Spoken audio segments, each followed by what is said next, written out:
या बातमीपत्राचे प्रायोजक आहेत टायझर।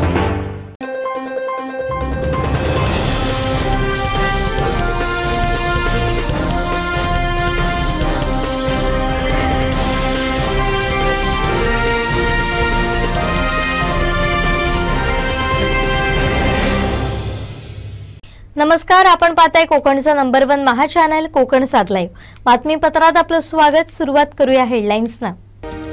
हेडलाईन्सचे प्रायोजक आहेत टायझर, गो रॉयल विथ ऑक्सफर्ड। मंत्री केसरकरांनी खासदार राऊतांना सुनावलं। अन्यथा निवडणुकांवर बहिष्कार, काजू उत्पादक शेतकऱ्यांचा इशारा। आणि शिक्षक नियुक्तीबाबत शालेय शिक्षण मंत्र्यांची महत्त्वाची माहिती। हेडलाईन्सचे प्रायोजक होते टायझर, गो रॉयल विथ ऑक्सफर्ड। आता पाहूया सविस्तर बातम्या। आता डोळ्यांच्या सर्व आजारांवर अत्याधुनिक उपचार कणकवलीत, तेही अगदी माफक दरात। नॅप आय हॉस्पिटल इमिरत संचलित विवेकानंद नेत्रालय आणि रेटिना सेंटर मध्ये आजपर्यंत 15,000च्या वर डोळ्यांची ऑपरेशन्स, विना टाका विना इंजेक्शन मोतीबिंदू शस्त्रक्रिया, डोळे तपासणी, चष्मा, तिरळेपणा आणि डोळ्यांच्या सर्व आजारांवर उपचार। डायबेटिक आणि उच्च रक्तदाब असलेल्या रुग्णांवरही डोळ्यांचे उपचार। आजच संपर्क करा विवेकानंद नेत्रालय आणि रेटिना सेंटर, प्रहार कार्यालयाच्या शेजारी, सनराइज टॉवर, श्रीधर नाईक चौक, मुंबई गोवा हायवेवर, कणकवली।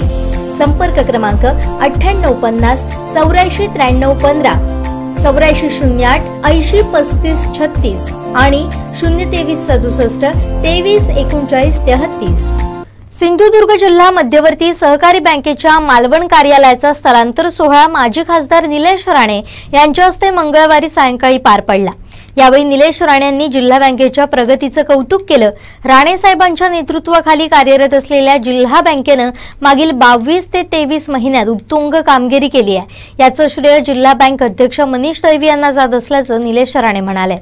मालवण बाजारपेठ येथील बाणावलीकर हेरिटेज येथील नूतन इमारतीत जिल्हा बँकेच्या मालवण कार्यालय स्थलांतरित करण्यात आले। या नूतन कार्यालय आणि एटीएम मशीनचं उद्घाटन भाजप नेते निलेश राणेंच्या हस्ते पार पडलं। यावेळी जिल्हा बँकेचे अध्यक्ष मनीष तळवी यांच्यासह अन्य मान्यवर उपस्थित होते।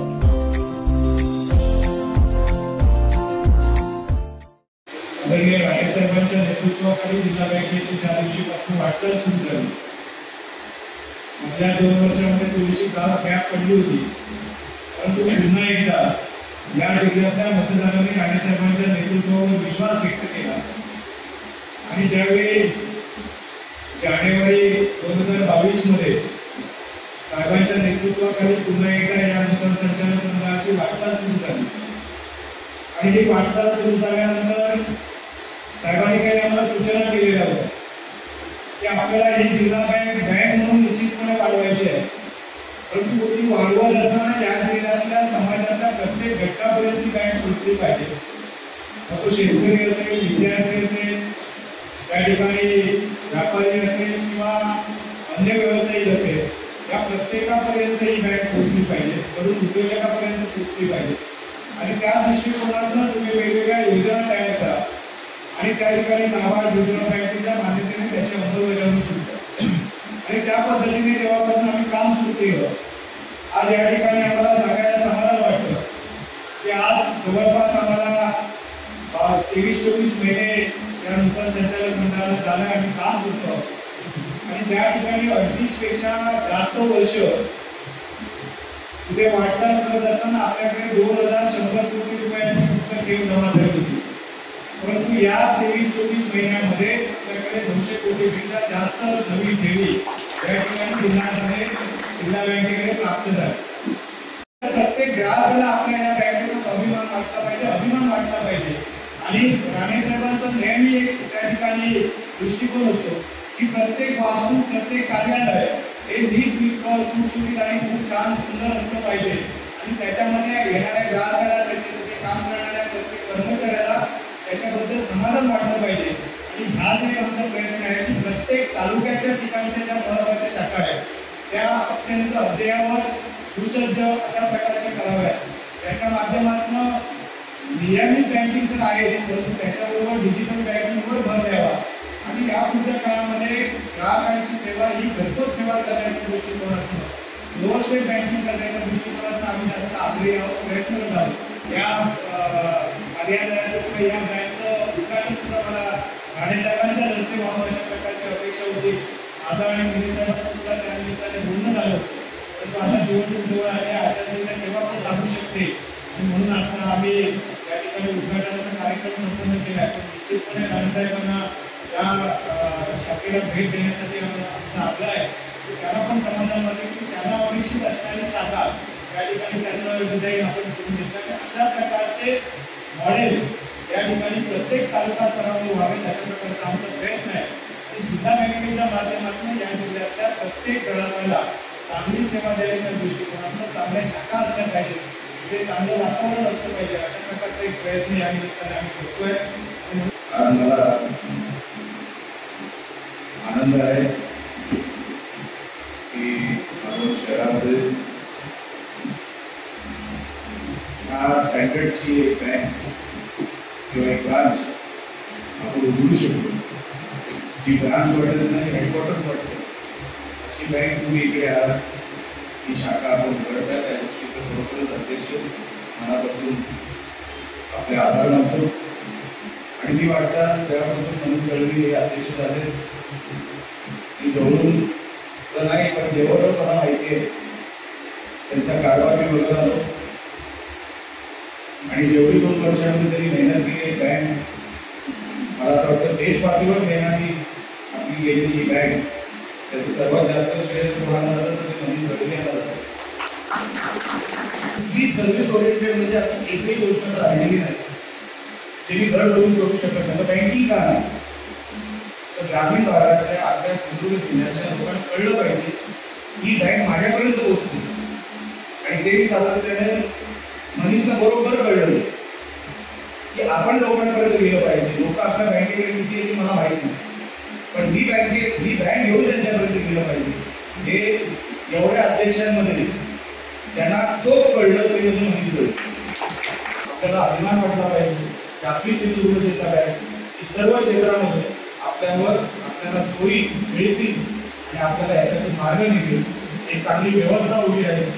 आर्थिक व्यवस्था बँक म्हणजे काय, आपल्या सगळ्यांच्या आर्थिक व्यवस्थेची घडी बसवणं म्हणजे बँक, आणि ती घडी आपण बसवतोय. मनापासून आपल्याला आभार मानतो. आणि परत एकदा मला इथे बोलवलं, माझा सर्व सरकारने इथे मान सन्मान केला.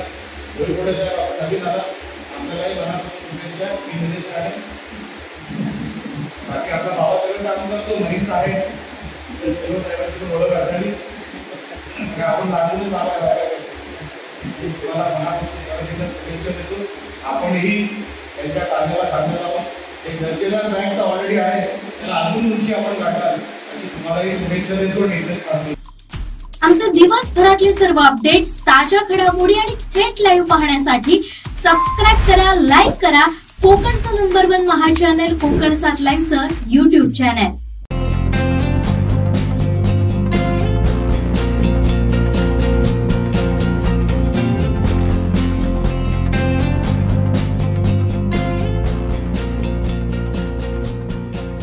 अनंत टिप्या रिफ्रेश व्हा.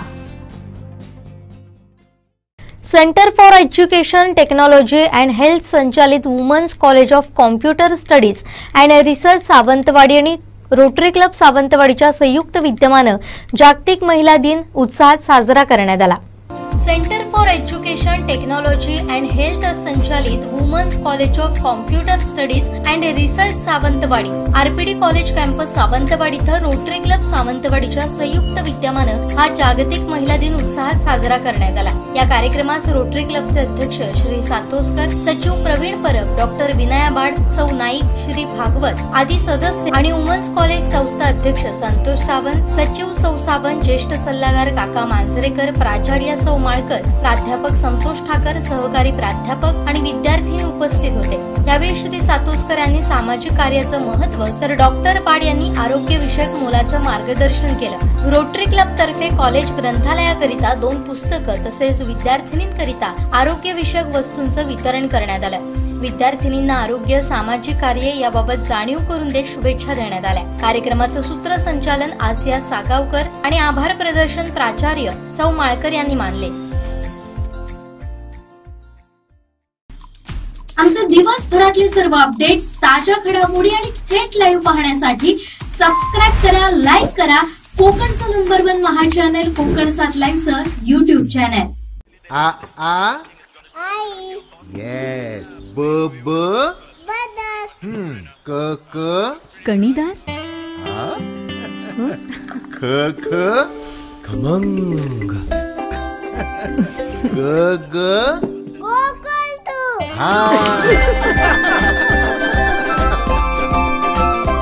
अगदी घरच्यासारखं कणीदार खमंग म्हणजेच गोकुळ तूप। नरेंद्रवन उद्यान येथील निसर्ग पर्यटन कामांचं लोकार्पण शालेय शिक्षण मंत्री दीपक केसरकर यांच्या हस्ते करण्यात आलं। यानंतर त्यांनी स्वतः या निसर्ग भ्रमंतीचा आस्वाद घेतला। सावंतवाडी माझी आहे आणि त्यामुळे तिच्यावर अधिक प्रेम आहे। आज भ्रमंती केल्यानंतर एक आनंददायी अनुभव घेता आला, ज्याचं वर्णन शब्दात करता येणार नाही। सावंतवाडीकरांसह पर्यटकांना देखील या भ्रमंतीचा लाभ घ्यावा असं आवाहन दीपक केसरकर यांनी केलं। पैकी जंगल सफारी केली आणि या जंगल सफारीचा आनंद सावंतवाडीकरांना रोज लुटता येणार एवढं मी आपल्या 2 गाड्या आहेत। ती गाडी आल्यानंतर ही परत बांधायला लागते, त्यामुळे दुसरी गाडी बांधली जाते आणि 2 गाड्या आंबोलीच्या जंगल सफारीसाठी ठेवलेल्या। त्याच्यामुळे वनपर्यटनाचं त्यानंतर वनाची माहिती देणाऱ्या इन्फॉर्मेशन सेंटर असं एक चांगलं इकोसिस्टम या ठिकाणी बसवली जाते। उत्कृष्ट माझं तर हे स्थळ आहे। नेहमीच मी कधी आलो तर नरेंद्र उद्यान आहे, हे वन उद्यानाचं विकसित व्हावं असं नेहमीच मला वाटतं आणि तिथं जर सगळी जंगलाची माहिती लोकांना मिळाली तर त्याच्यासारखी आनंदाची बाब दुसरी कुठलीच नाही। नरेंद्र डोंगरावरील उद्यानामध्ये पर्यटकांना राहण्यासाठी टेंट, जिल्ह्यातील सर्व जैवविविधतेची माहिती देण्यासाठी निसर्ग माहिती केंद्र तसेच नरेंद्र डोंगरावरून सावंतवाडी शहर पाहण्यासाठी मनोरा, लहान मुलांसाठी खेळण्याची व्यवस्था, ओपन जिम, स्वच्छतागृह उभारली आहेत। तर जंगल सफारीसाठी विशेष ओपन गाडी उपलब्ध करण्यात आली आहे। साहेब, आपला सिंधुदुर्ग जिल्हा जो आहे तो जैवविविधतेने भरपूर नटलेला आहे। म्हणजे महत्त्वाचं म्हणजे याच्यामध्ये डोंगर रांगा आहेत, खोल दऱ्या आहेत आणि समुद्रकिनारा अशा 3 प्रकारची जैवविविधता इथे आढळते मोठ्या प्रमाणात। तर सिंधुदुर्ग जिल्ह्यामध्ये दोडामार्गपासून ते पार कणकवलीपर्यंत इकडे मालवण आणि हा आपला सावंतवाडी तालुका, तर याच्यामध्ये आंबोली हा पश्चिम घाटातील फार मोठे जे काही हॉटस्पॉट आहेत जैवविविधते नटले जाते, हे आपण निसर्गरम्य परिसरात राहतो। इथं फुलपाखरांच्या असंख्य प्रजाती आढळतात, सरीसृप आहेत, सापांचे विषारी सापांच्या 4 प्रजाती आणि बिनविषारीच्या असंख्य प्रजातीत आढळतात। पक्ष्यांचं एवढी व्हरायटी येत आहे पक्ष्यांची की आपण जिथंही महाराष्ट्रात कुठेही जरी फिरलो तरी एवढे पक्षी आपल्या इथं कुठेही मिळणार नाही। आणि विशेषतः या नरेंद्र डोंगरावर धनेश जो पक्षी आहे, आपल्याकडे 4 जातीचे धनेश इथं आढळतात। त्यामधील सर्वात मोठा महाधनेश जो आहे तो इथं मोठ्या प्रमाणात आढळतो आणि धनेश हा निसर्गाचा शेतकरी म्हणून ज्याला ओळखलं जातं, कारण बीज प्रसारण तो मोठ्या प्रमाणात करतो। आणि त्यासोबत हे समुद्र आढळणारे ते पण इथे पक्षी आहेत आणि कांदळवन आहे, मोठ्या प्रमाणात औषधी वनस्पती इथे आढळते। आणि त्याचबरोबर वन्य प्राण्यांचा जर विचार केला तर पट्टेरी वाघापासून ब्लॅक पॅन्थर आहे, शेकडो इथं मोठ्या प्रमाणात आढळतं, खवले मांजर आढळतं, ऊद मांजर आढळतं। त्याचबरोबर हा जो आहे ते पान मांजर इथं मोठ्या प्रमाणात आढळतं। हा कुत्रा म्हटलं जातं, हा वन मांजर लाजवंती म्हणून स्लेंडर लॉरिस हा इथं आढळतो। तर अशी प्रचंड अशी मोठी जैवविविधता इथं आपल्या जिल्ह्यामध्ये आहे। आणि माननीय मंत्री महोदय आणि जिल्ह्याचे सिंधुरत्न योजना जी आहे त्याचे अध्यक्ष माननीय नामदार दीपकभाई केसरकर यांच्या प्रोत्साहनातून आणि प्रयत्नातून, त्याचबरोबर आमचे उपवन संरक्षक माननीय रेड्डी साहेब यांच्या प्रयत्नातून हे निसर्ग माहिती केंद्र बाल मुलांपासून ते वयोवृद्ध लोकांच्यापर्यंत एका ठिकाणी जिल्ह्याची माहिती चांगल्या शास्त्रीय पद्धतीनं लोकांच्या भाषेत उपलब्ध व्हावी यासाठी ह्या निसर्ग माहिती केंद्र उभारण्यात आलेलं आहे। तर याचा सर्वांनी, शालेय सहली असतील, निसर्गप्रेमी असतील, अभ्यासक असतील आणि रिसर्च करणारे जे काही फेलोज आहेत, विद्यार्थी आहेत, PhD करणारे असतील, तर सर्वांनी याचा लाभ घ्यावा आणि एका ठिकाणी एवढी समृद्ध माहिती मिळेल त्यांना सगळ्यांना। आणि त्या सर्वांचं इथं सहर्ष स्वागत आहे नरेंद्र डोंगरावर। तर मी वन विभागाच्या वतीनं सर्वांचे इथं सहज स्वागत करतो आणि या सर्व प्रशासनाचे जाहीर आभार मानतो. जय जय महाराष्ट्र. मंगळवारी सायंकाळी शालेय शिक्षण मंत्री दीपक केसरकर यांनी या निसर्ग भ्रमंतीचा आनंद घेतला. यावेळी जिल्हाधिकारी किशोर तावडे, उपवन संरक्षक नवल किशोर रेड्डी, माजी नगरसेवक राजू बेग, वनक्षेत्रपाल मदन क्षीरसागर आदी उपस्थित होते. दीपकबाईने जे काय केलंय ते एक सिंधुदुर्ग जिल्ह्यासाठी एक देणगी आहे दीपकबाईंची, आणि हे असं करणारं हे आमच्या जिल्ह्यातलं हे पहिलं नेतृत्व आहे. त्याने जसे आपण ह्याला जातो सफर करायला ताडदेवच्या जंगलात जातो, ती संकल्पना भाईने आज या जिल्ह्यात राबवली. याचा आम्हा जिल्ह्यावासीयांना सार्थ अभिमान आहे आणि असं नेतृत्व या जिल्ह्याला लाभलेलं आहे. त्यामुळे या जिल्ह्यात भविष्यात सर्व प्रकारच्या विकास होत नाही. सर्व इव्हन पर्यटन म्हणा किंवा अन्य प्रकार जे जे विकासाची योजना असतील ते भाई या जिल्ह्यात आणतायत. त्या भाईचं कौतुक करावं तेवढं कमी आहे. हे आम्ही लहानपणापासून इथं दिवस काढले, त्याच्यामुळे हे दीपकबाईंच्या कारकिर्दीत चांगलं झाल्यामुळे तेवढं चांगलं वाटतं. आम्ही पूर्वी फार अपेक्षा करत होतो की या नरेंद्र डोंगरावर असं या व्हावं. पूर्वी येत होतो, पूर्वी साधारण 20-1 वर्षापूर्वी इथं सुधारणा करूया म्हणून चाललं होतं, पण त्याच्यानंतर कोण हे करायला कोण पुढे आलं नाही. पण हा दीपकबाईंच्या काळात हे आलं, त्याच्यामुळे आम्ही दीपकबाईंचे ह्या बाबतीत आभारी आहोत. आम्ही दररोजच फिरायला जातो चालत, पण आज जरा गाडीचा प्रवास असल्यामुळे जरा एक वेगळा वाटत होता. काय जर डांबरीकरण झालं तर एक चांगलीच गोष्ट आहे. कारण काय इथलं स्थानिक मुलं म्हणजे विद्यार्थी म्हणा किंवा काही पोलीस भरतीसाठी म्हणा, आर्मी भरतीसाठी हे लोक रनिंगसाठी येतात. तो जर रस्ता चांगला असेल नाही तर गेल्या वर्षी 3 तळवड्याची मुलं आहेत. त्या 3 मुलापैकी एक विद्यार्थी आर्मीत सिलेक्ट झाला. काय मागच्या वेळी आमच्या कॉलेजची 5-6 मुलं आहेत, त्यातली एक आर्मीत झाला, एक पोलीसमध्ये भरती झाला. काय त्याचा एक बेनिफिट आहे त्या डोंगराचा. कारण सिंधुदुर्गाचा हा डोंगर फक्त सावंतवाडीतच आहे, कारण शहराला बाकी तिथं जवळपास असा डोंगर हा प्रकारच नाही. आमचे दिवसभरातले सर्व अपडेट्स, ताज्या घडामोडी आणि थेट लाईव्ह पाहण्यासाठी सबस्क्राईब करा, लाईक करा कोकणचं नंबर 1 महा चॅनल कोकण 7 लाईव्हचं YouTube चॅनल. संपूर्ण कोकण किनारपट्टी आता सिडकोच्या ताब्यात जाणार आहे. महायुती सरकारनं लोकसभा निवडणुकीची आचारसंहिता लागण्याआधीच कोकण विभागातील या क्षेत्रासाठी विशेष नियोजन प्राधिकरण म्हणून सिडकोची नियुक्ती केली आहे. यावर खासदार विनायक राऊत यांनी केलेल्या टीकेला मंत्री केसरकरांनी उत्तर दिलंय. त्यामुळे आता सिडकोवरून कोकणात राजकीय शिमगा पाहायला मिळेल. त्यांना जर शक्य झालं तर ते सगळ्याचीच होळी करतील, कारण लवकरच शिमगा येणार आहे. काहीच करायचं नाही, कोकणाचा विकास करायचा नाही, फक्त होळीचा सण साजरा करत राहायचं ही अपेक्षा विनायक राऊतांसारख्या चांगल्या कार्यकर्त्यांकडून नाही. त्याच्यामुळे त्यांनी पॉझिटिव्ह व्हायला शिकावं. आणि आपल्याला माहिती आहे की सिडको नुसतं प्लॅनिंग करणार नाहीत, तर त्याला पहिल्या टप्प्यामध्ये 500 कोटी रुपयाची तरतूद ही शासनाने केली आहे. आणि जेवढे पैसे लागतील, समजा 5000 कोटी लागले तर 5000 कोटी उभे केले जातील आणि कोकणाचा विकास केला जाईल, याची मी आपल्याला खात्री देतो. आमचे दिवसभरातले सर्व अपडेट्स, ताज्या घडामोडी आणि थेट लाईव्ह पाहण्यासाठी सबस्क्राईब करा, लाईक करा कोकणचं नंबर 1 महा चॅनल कोकण 7 लाईव्हचं YouTube चॅनल. शिक्षक नियुक्तीबाबत शालेय शिक्षण मंत्री दीपक केसरकर यांनी महत्त्वाची माहिती दिली आहे. सावंतवाडीत पत्रकारांशी ते बोलत होते. कोणाचीही नियुक्ती रद्द केलेली नाही आहे. काही ठिकाणी बदल्या होण्याचं राहिलेलं होतं, कारण आम्ही याच्यापुढे बदल्या करणार नाही आहोत. शिक्षक ज्या ठिकाणी असेल त्याच ठिकाणी त्याला त्याच शाळेला आपली शाळा म्हटली पाहिजे आणि आयुष्यभर तिथं काम केलं पाहिजे. ही भूमिका महाराष्ट्रामध्ये राबवतो आहे, कारण विद्यार्थी हा महत्त्वाचा घटक आहे आणि त्याच्यावर अधिक कॉन्सन्ट्रेशन शिक्षकांनी केलं पाहिजे. आणि म्हणून जे जुने शिक्षक आहेत त्यांना सगळ्यांना कन्व्हिनियंट पोस्टिंग देऊन नवीन शिक्षकांना आपण त्या ठिकाणी नवीन जागी पोस्टिंग देतो आहे. आणि हे करत असताना त्यांना कुठलीही ट्रान्सफर अलाव होणार नाही, हे आम्ही त्यांच्याकडून प्रतिज्ञापत्र घेतलेलं आहे. आमचे दिवसभरातले सर्व अपडेट्स, ताज्या घडामोडी आणि थेट लाईव्ह पाहण्यासाठी सबस्क्राईब करा, लाईक करा कोकणचं नंबर 1 महा चॅनल कोकण 7 लाईव्हचं YouTube चॅनल. सत्ता नसल्यामुळे निधी मिळत नाही, यामुळे खासदार विनायक राऊत यांना फ्रस्ट्रेशन आलंय, असा टोला शालेय शिक्षण मंत्री दीपक केसरकर यांनी लगावलाय. विनायक राऊत जे आहेत ना, त्यांचं तर इलेक्शन जवळ आलेलं आहे, त्याच्यामुळे त्यांनी आधी आपल्या मतदारसंघाची काळजी घेतली पाहिजे. जे टॉवर मंजूर करत असताना पालकमंत्री म्हणून मी जाऊन ज्याच्यासाठी प्रयत्न केले त्याचे उद्घाटन स्वतः करतात, मला बोलवत सुद्धा नाही. थोडी तरी जाणीव ठेवली पाहिजे की आपण कोणामुळे निवडून आलो. एवढा मोठा संघर्ष जर ह्याच्यामध्ये उभा राहिला नसता तर विनायक राऊत निवडून येऊ शकले असते का? किती मतदान होतं शिवसेनेला. आणि त्याच्यामुळे एक गोष्ट लक्षात घेतली पाहिजे की मला काय झालेलं उकरून काढायचं नाही आहे. त्यांनी मतदारसंघासाठी काम करावं, योजनेसाठी पैसे आणावे आणि किती पैसे आणले हे जाहीरसुद्धा करावं. त्याच्यामुळे मी ज्यावेळेला पालकमंत्री होतो त्यावेळेला त्यांना निधी द्यायचो. आता त्यांना कोण निधी देत नाही. त्याच्यामुळे त्यांना फ्रस्ट्रेशन आलेलं असेल तर तो राग दुसऱ्यावर कोणतरी काढण्यात अर्थ नाही. त्यांनी स्वतःचं काम करावं. निवडणुका आलेल्या आहे, निवडणुकीमध्ये प्रचार करावं.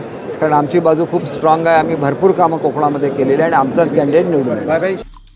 आमचे दिवसभरातले सर्व अपडेट्स, ताज्या घडामोडी आणि थेट लाईव्ह पाहण्यासाठी सबस्क्राईब करा, लाईक करा कोकणचं नंबर 1 महा चॅनल कोकण 7 लाईव्हचं YouTube channel. Shri Tuljabhavani complex 1 BHK 2 BHK and shop. Project by Shri Tuljabhavani developers. Gawandiwada opposite Asha park near Bharad Naka, Malvan, Sindhudurg. आपल्या स्वप्नातील घर प्रत्यक्षात. Contact details for booking.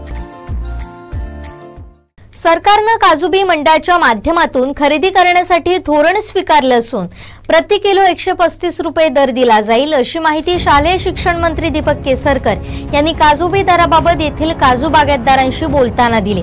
दरम्यान काजू बागायतदार यांनी प्रत्येकी 200 रुपये काजूबीला हमीभाव मिळावा अशी मागणी करून सरकारच्या धोरणाला विरोध दर्शवला.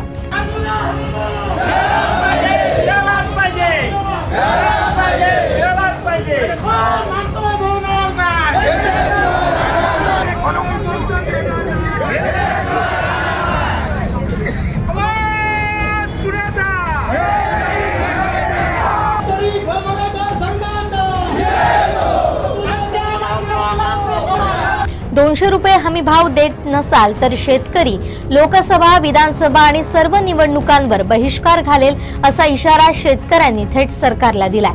30 रुपये जर काजूला खर्च येत असेल तर आपला जो काजूचा दर आहे तो किमान 150 रुपये असला पाहिजे.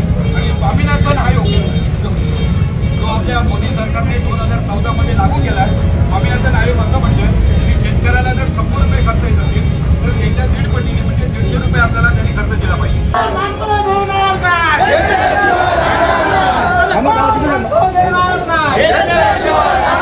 काजू उत्पादक शेतकऱ्यांची जी परिषद झाली त्या परिषदेने 200 रुपये हमीभाव मिळाला पाहिजे ही भूमिका जाहीर केली आहे. कारण दापोली कृषी विद्यापीठानं 129 रुपये किलो मागं उत्पादनाचा खर्च असायला आहे आणि स्वामीनाथन आयोगाप्रमाणे उत्पादनाच्या 1.5 भाव मिळाला पाहिजे. तो 195 रुपयाच्या आसपास येतो. त्यामुळे आपण 200 रुपयाची मागणी केलेली आहे. आयात काजू 80 रुपयाने इथे येतो. त्याच्यावर सरकारनं त्या काजूवर कर लावून त्यातील निधी उभा केला पाहिजे आणि इथले छोटे छोटे कारखानदार जे तयार झालेले आहेत आणि इथले काजू उत्पादक शेतकरी आहेत त्यांच्या विकासासाठी हा पैसा सरकारनं खर्च केला पाहिजे.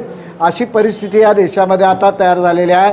त्या दृष्टीनं जर शेतकऱ्याला 200 रुपये हमीभाव मिळणार नसेल तर काजू उत्पादक शेतकरी आता संघर्ष वाढवल्याशिवाय राहणार नाही आणि आपला हक्क मिळवल्याशिवाय राहणार नाही. त्या दृष्टीनं सर्व काजू उत्पादक शेतकरी, छोटे छोटे कारखानदार ह्या सगळ्यांना त्रास देणारी एक दलालांची जमात या देशामध्ये तयार व्हायला लागलेली आहे आणि या दलालांच्या विरोधातला संघर्ष काजू उत्पादक शेतकरी आणि छोटे कारखानदार एकत्र येऊन केल्याशिवाय राहणार नाही अशी या ठिकाणी परिस्थिती आहे. धन्यवाद. हमीभाव मागणं हे काय चुकीचं नाही.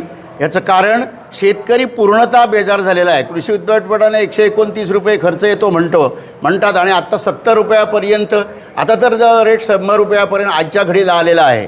तर माझं म्हणणं असं आहे की 17-18 मध्ये जो हमी आयात शुल्क 5% 2.5% केल्यामुळे लाखो टन, पहिल्या वर्षी 5.5 लाख टन देशात ब्राझील वगैरे देशामधून निकृष्ट दर्जाचा काजू या जिल्ह्यामध्ये देशामध्ये आला आणि त्यामुळे आमचा जो किलोचा दर होतो फार कमी झालेला आहे. आमचं म्हणणं असं आहे आयात शुल्क 10% वाढवा, आयात शुल्क 10 ते 20% करा म्हणजे परदेशी येणारा काजू तो थांबेल.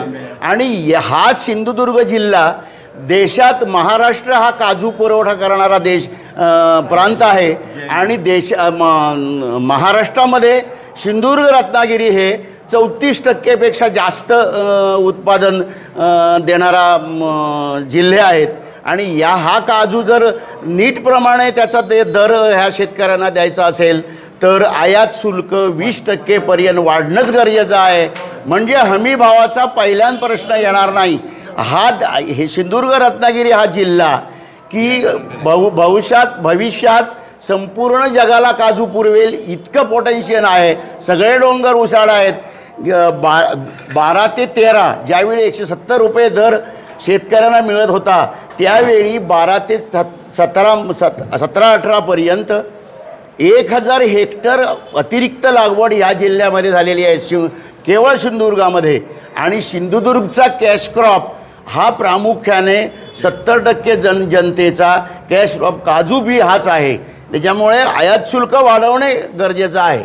दोडामार्गचेच नव्हे तर पूर्ण सिंधुदुर्गातले शेतकरी आज 200 रुपये हमीभाव मिळावा यासाठी शासन दरबारी अनेक वेळा अनेक यंत्रणामार्फत आम्ही मागण्या केल्या, परंतु अजूनपर्यंत आम्हाला हमीभावाची गॅरंटी देण्याचं काम कुठच्याही लोकप्रतिनिधी किंवा कुठच्याही संस्थेने केलेलं नाही. तर आमचं म्हणणं असं आहे की आम्ही गेली 4 वर्ष हा लढा देतो आहोत.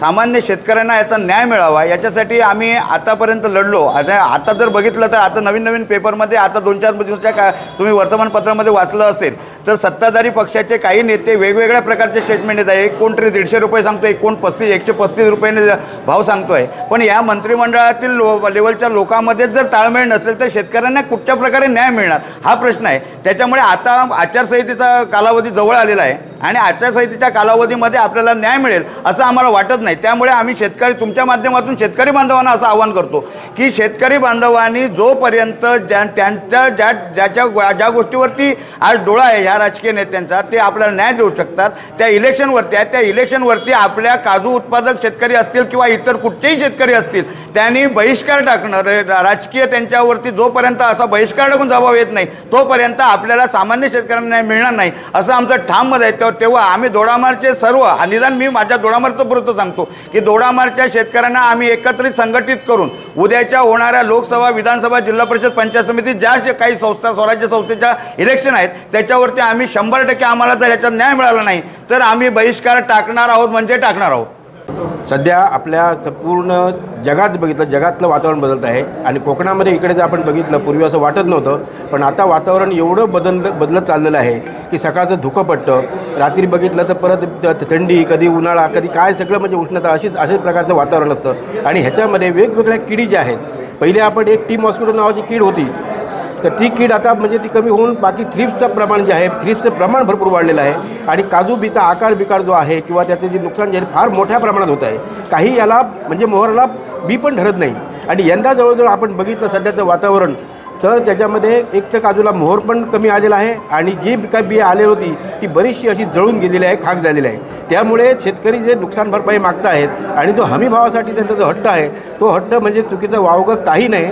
शेतकऱ्यांचा तो अधिकार आहे आणि त्यांना तो दर मिळालाच पाहिजे. कमीत कमी 200 रुपये ही जी मागणी आहे शेतकऱ्याची काही वेगळी नाही, त्यांना ते मिळालंच पाहिजे रास्त मागणी आहे. सन्माननीय दीपकभाईंनी आम्हाला काजू उत्पादक शेतकऱ्यांना या ठिकाणी बोलवलं होतं त्याप्रमाणे त्यांच्यावर बैठक पार पडली. परंतु दीपकभाईंचं असं म्हणणं आहे की काजू उत्पादक शेतकऱ्यांना 135 रुपयापर्यंत ते दर द्यायला तयार आहेत. परंतु आमच्या शेतकऱ्यांची भूमिका अशी आहे की स्वामीनाथन आयोगाच्या शिफारशीप्रमाणे आम्हाला किमान 200 रुपये हा हमीभाव मिळालाच पाहिजे. 200 रुपयाचा जर दर मिळत नसेल तर हा काजू उत्पादक शेतकरी याच्यापुढे थांबणार नाही. वेगळ्या प्रकारची मोठ्या प्रकारचे आंदोलन या ठिकाणी करू. येणाऱ्या निवडणुकीमध्ये वेगळा निर्णय वेळप्रसंगी सुद्धा घेण्यासाठी आज शेतकरी या ठिकाणी रस्त्यावर उतरण्याची भूमिका घेत आहे, वेगळा निर्णय घेणार आहे. आमचं म्हणणं एवढंच आहे की आज माझं सरकारला असं म्हणायचं आहे की सरकारने या काजूवरती आयात शुल्क का वाढवत नाही. आयात शुल्क जर या सरकारने जर वाढवला असेल तर आपोआपच आमच्या शेतकऱ्यांचा काजू हा कारखानदार नक्कीच चांगला भाव देऊन याच्यापुढे घेईल. त्याच्यामुळे आम्हाला किमान 200 रुपये हा दर मिळालाच पाहिजे, त्याच्याशिवाय हा शेतकरी स्वस्त बसणार नाही. दुर्दैवाने गेल्या वर्षी तर 90 आणि 95 रुपयाने काजू खरेदी केली गेली. गोव्यामध्ये काजूला हमीभाव मिळतो, मग महाराष्ट्राला का मिळत नाही. आंबा काजू बोर्ड महाराष्ट्रामध्ये स्थापन झालेलं आहे. मी विधान परिषदेमध्ये असताना सुद्धा याच्यावर मी माझे विचार व्यक्त केलेले आहेत. परंतु दुर्दैवाने आंबा काजू बोर्डाला आर्थिक निधी प्राप्त करून नाही दिल्यामुळे ते त्याला स्थिरता जी पाहिजे ती मिळू शकली नाही.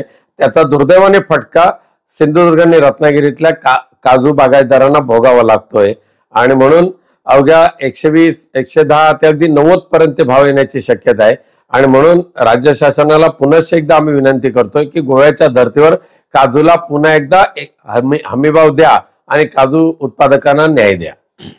शेवटी असं आहे की योजना कुठली केली तर ती टिकली पाहिजे। 1 वर्षामध्ये म्हणजे सोन्याची अंड देणारी कोंबडी असेल तर ती त्याची अंडी घ्यायची की ते कापून खायची हा प्रत्येकाचा विषय असतो आणि त्याच्यामुळे हे जर महामंडळ तोट्यामध्ये गेलं तर परत शेतकऱ्यांना मदत करण्यासाठी महामंडळ उभं करता येणार नाही। त्याच्यामुळे महामंडळाने 135 रुपये दर जाहीर केला तर तो मार्केटचा दर 150 पर्यंत वर जाईल अशी मला खात्री आहे। आणि आज अनेक महिला बचत गटाने आपण बघितले की आपण आज 200 महिला बचत गटांना पैसे दिलेले आहेत। त्यांना काजू कुठून मिळणार? सरकारने हा काजू जो खरेदी केलेला असणार तो बचत गटांकडे गेला तर त्याच्यामधून सुद्धा क्रांती घडू शकते। कॉर्पोरेशन जर लॉसमध्ये गेलं तर उद्या तुम्हाला पुढच्या काजूची खरेदी होणार नाही। त्याच्यामुळे मार्केट स्टेबल ठेवण्यासाठी ह्या कॉर्पोरेशनची निर्मिती झालेली आहे। मी जे काजूचं धोरण ठरवलेलं आहे त्याची अंमलबजावणी खरं तर मागच्या सरकारमध्ये झालीच नव्हती। हे सरकार आल्यानंतर अंमलबजावणी सुरू झालेली आहे आणि पुढच्या वर्षामध्ये तुम्हाला निश्चितपणे बदल हा या ठिकाणी दिसेल। आमचे दिवसभरातले सर्व अपडेट्स, ताज्या घडामोडी आणि थेट लाईव्ह पाहण्यासाठी सबस्क्राइब करा, लाईक करा कोकणचं नंबर 1 महा चॅनल कोकण 7 लाईव्हचं YouTube चॅनल। शेवटी ठळक घडामोडी पुन्हा एकदा। हेडलाईन्सचे प्रायोजक आहेत टायझर, गो रॉयल विथ ऑक्सफर्ड। मंत्री केसरकरांनी खासदार राऊतांना सुनावलं। अन्यथा निवडणुकांवर बहिष्कार, काजू उत्पादक शेतकऱ्यांचा इशारा। आणि शिक्षक नियुक्तीबाबत शालेय शिक्षण मंत्र्यांची महत्त्वाची माहिती।